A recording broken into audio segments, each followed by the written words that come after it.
انسان کو اللہ تبارک و تعالی نے سوچنے کی سمجھنے کی صلاحیت عطا فرمائی ہوتی ہے۔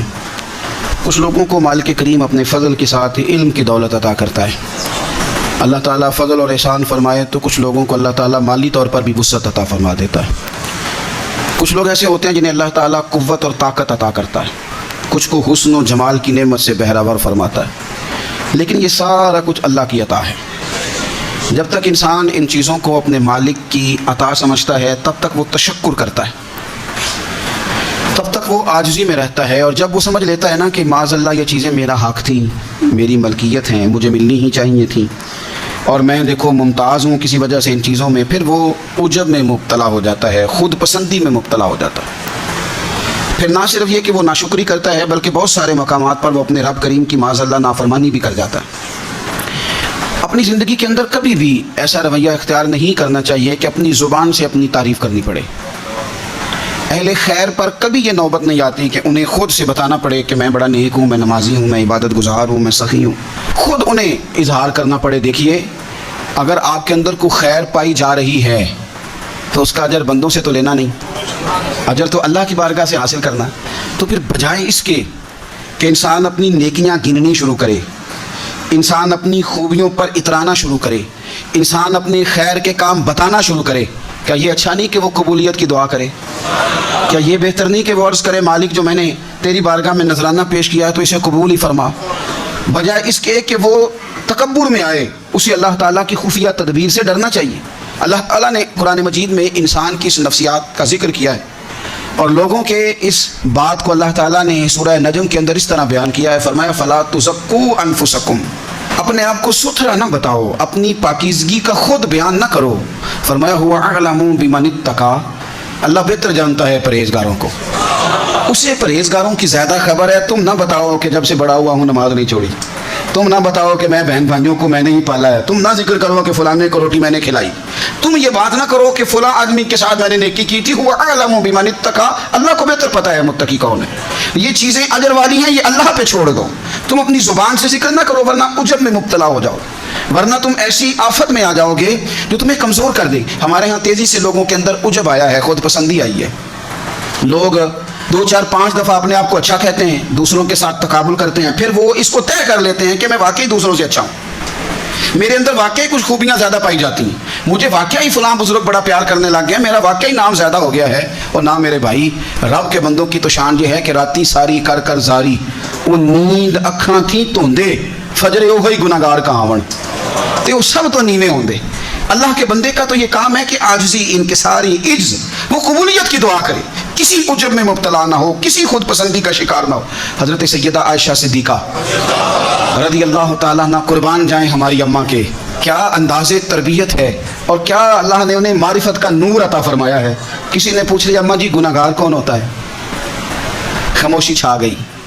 سیدہ طیبہ طاہرہ حکمت کے موتی بکھیرنے لگی، اماں جی گناہگار کون ہوتا ہے؟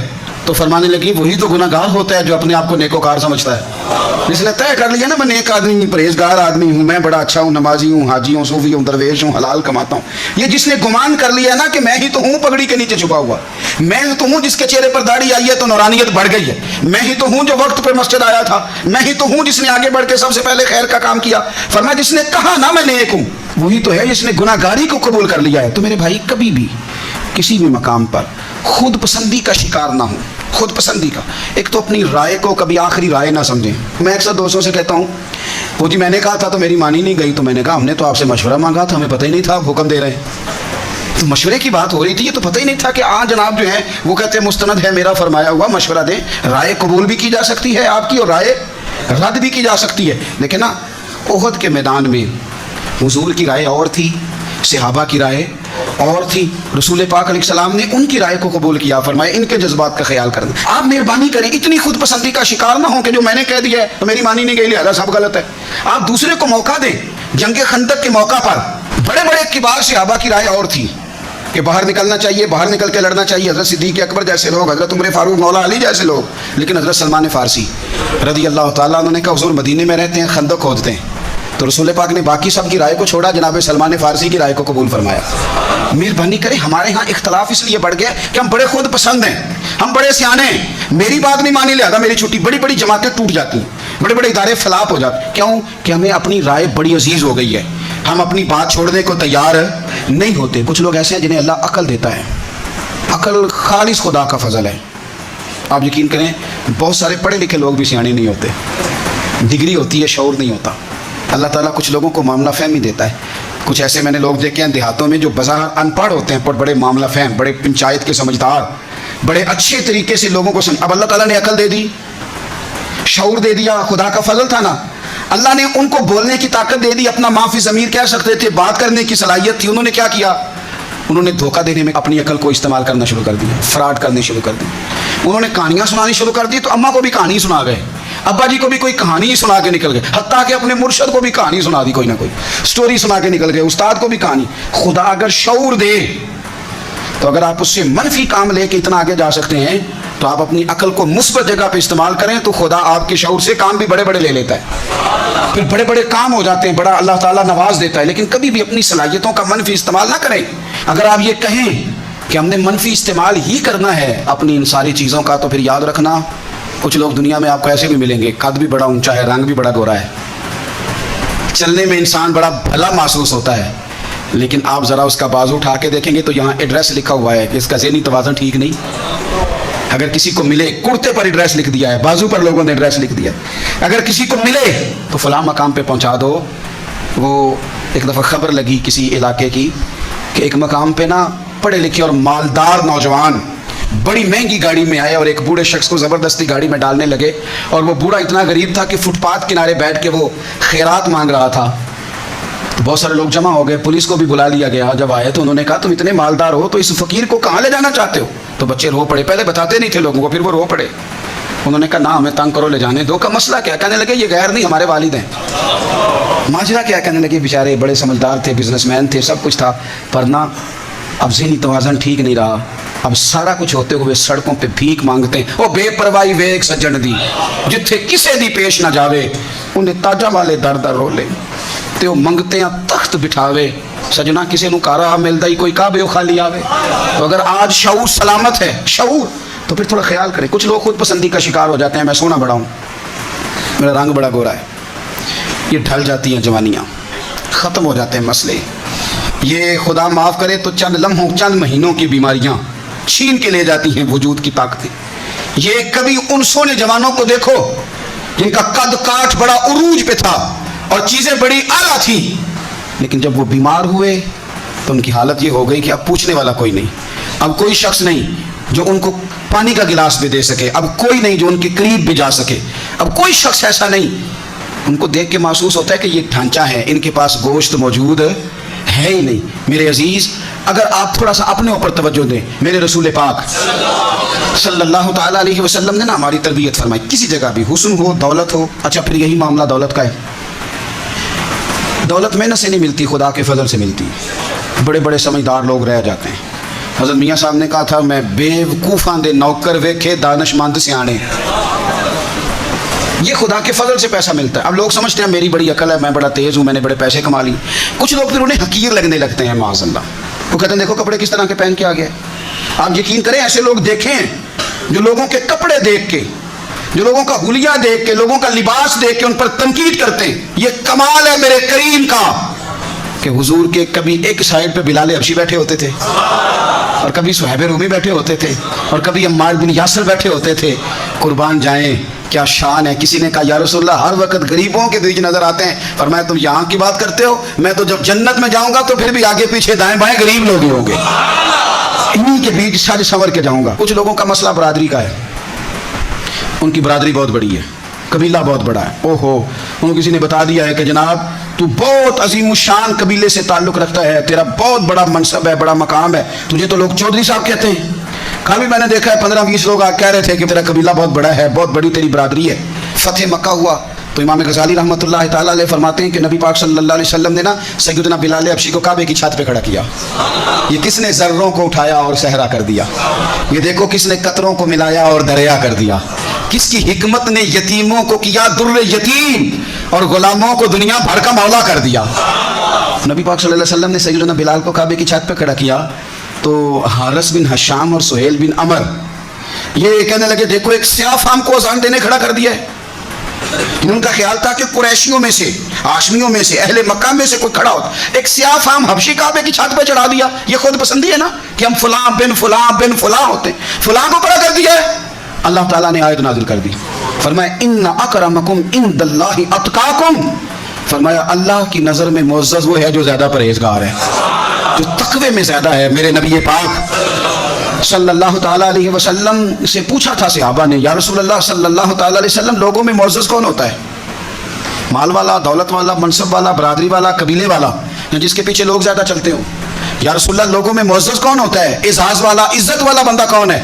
تو نبی پاک علیہ السلام نے فرمایا جو اپنی موت کو کثرت سے یاد کرے اور اپنی آخرت کی تیاری کرے وہ معزز آدمی، وہ بندہ اعزاز والا ہے. امام غزالی روایت لائے، جس نے آخرت کو بھلا دیا ہے اور دنیاوی معاملات کے اندر ہر وقت الجھا رہتا ہے وہ بندہ اعزاز والا نہیں ہے. اپنے اعزاز کو سمجھیں. لیکن وہ ہمارا طریقہ یہ ہے کہ وہ جناب میری برادری، وہ جی اصل میں ہماری برادری بڑی. ابھی بھی نا دیہاتوں میں جھگڑے ہوتے ہیں تو کئی دفعہ کوئی بات ہمیں سننے کو ملے تو وہ کہتے ہیں جناب مسجد میں لڑائی ضرور ہے پر مسجد فلانی برادری نے بنوائی ہے. اور میں نے کہا بنوائی اس برادری نے تھی پر ابھی اللہ کا گھر ہے. اب ایک ہی صف میں کھڑے ہو گئے محمود و ایاز، نہ کوئی بندہ رہا نہ کوئی بندہ نواز. بندہ و صاحب و محتاج و غنی ایک ہوئے اور تیری سرکار میں پہنچے تو سبھی ایک ہوئے. اب کہاں بات ہو گئی بھئی، اب تو ختم ہو گیا معاملہ. مسند امام احمد بن حنبل میں حدیث ہے، میرے نبی پاک صلی اللہ تعالیٰ علیہ وسلم فرماتے ہیں کہ حضرت موسیٰ علیہ السلام کے زمانے میں نا دو شخص بحث کر رہے تھے. تو ایک بندہ اپنے قبیلے گنوانے لگا، کہنے لگا میں فلاں کا بیٹا، میرا فلاں سب نسب، وہ فلانے کا بیٹا، وہ فلانے کو. اس نے اپنی 9 پشتیں گنوا دی. لوگ کہتے ہیں نا جی ہم جدی پشتی ہے، ہماری مسجد ہے، جدی پشتی ہے ہمارا گاؤں ہے، جدی پشتی فلاں تو جدی پشتی فلاں تو جدی پشتی ہم چلے آ رہے ہیں. اس نے 9 پشتیں گنوا دی سامنے والے کو زیر کرنے کے لیے. نبی کریم علیہ السلام فرماتے ہیں اللہ تعالیٰ نے حضرت موسیٰ کلیم کو وحی فرمائی کہ اسے کہو تو تکبر کر رہا ہے نا اپنی 9 پشتوں پہ، تو سن وہ تیری 9 کی 9 پشتیں جہنم میں گئی ہیں، 9 کی 9 دوزخی ہیں. اب تو بتا تو کیا کہنا چاہتا ہے؟ وارثہ مان کری نہ وارثاں دا. زندگی احتیاط کے ساتھ گزاریں، احتیاط کے ساتھ. کچھ لوگوں کے پاس آج طاقت ہے، خدا ہم سب پہ اپنا فضل نازل فرمائے. بڑے بڑے پہلوان دیکھے، لمبا نہیں جھٹکا لگا، کوئی گرے نہیں، کچھ نہیں ہوا، کوئی کہیں ایکسیڈنٹ نہیں ہوا، کہیں اونچی جگہ سے نہیں گرے. بڑا پہلوان تھا، طاقتور جوان تھا، سب کچھ تھا. ایک اٹیک آیا فالج کا، کوئی چھت نہیں گری، گھر میں بیٹھے بیٹھے اللہ معاف فرمائے ایک اٹیک آیا تو پھر حالت یہ ہوئی کہ اپنے ہاتھ سے پانی پینے کے قابل نہ رہے. کس بات کا تکبر، کس بات کا غرور؟ نعمتیں دینے والا بھی مالک ہے اور ان کے حق میں فیصلے کرنے والا بھی. غرور کس بات کا، تکبر کس بات کا؟ یعنی گھر میں بیٹھے ہوئے تھے، کوئی حادثہ نہیں ہوا لیکن بس وہ ایک اٹیک آیا، ختم ہو گئی باتیں. کس بات کا تکبر؟ جب میرا مالک ہلاک کرنے پہ آئے تو پھر اب رہا کی فوجیں ابابیلوں سے ہلاک ہو جاتی. الم تر کیف فعل ربک باصحاب الفیل، تم نے دیکھا نہیں اللہ نے ہاتھی والوں کے ساتھ کیا سلوک کیا؟ وہ ہاتھی لے کے آیا تھا اور مالک نے ہلاک کیا تو ابابیلوں کے کنکروں سے ہلاک کر دیا. کبھی بھی اپنی زندگی میں خود پسندی نہ کریں، کوئی کہیں چالاکی دکھانے کی کوشش نہ، خبردار کہیں اپنی صلاحیتوں کا منفی استعمال نہ کریں، کہیں ذہن میں کوئی بات نہ لائیں. ذہن میں بات آنے سے حالات خراب ہو جاتے ہیں، ذہن میں آنے کرنے سے بھی نہیں. کئی دفعہ خالی معاذ اللہ ذہن میں آنے سے ہی اللہ کی منشا بدل جاتی ہے. بادشاہ گرمی کا موسم تھا تو عارف رومی کہتے ہیں وہ سخت گرمی لگی تو ایک باغ میں گھس گیا، پانی پیا تو مالی سے کہنے لگا، باغ کا مالی اللہ کا نیک بندہ تھا، اسے کہنے لگا کوئی کھلاؤ یار.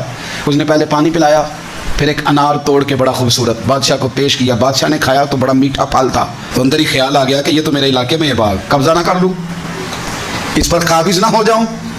یہ کہتے ہی اس نے جب دوبارہ مطالبہ کیا نا، اندر بات ہے، کہنے لگا ایک اور لانا انار. وہ توڑ کے لایا، درویش آدمی تو جب دیا اس کو تو کڑوا نکلا. تو بادشاہ کہنے لگا یہ تو بڑا کڑوا ہے، ذائقہ کیسے بدل گیا؟ وہ رب کا بندہ تھا، کہنے لگا تیری نیت بدل گئی تو پھل کا ذائقہ بدل گیا. اگر تیری نیت ٹھیک رہتی تو اللہ تبارک و تعالیٰ اس کو بھی ٹھیک رکھتے. تیری چونکہ نیت ہی بدل گئی ہے.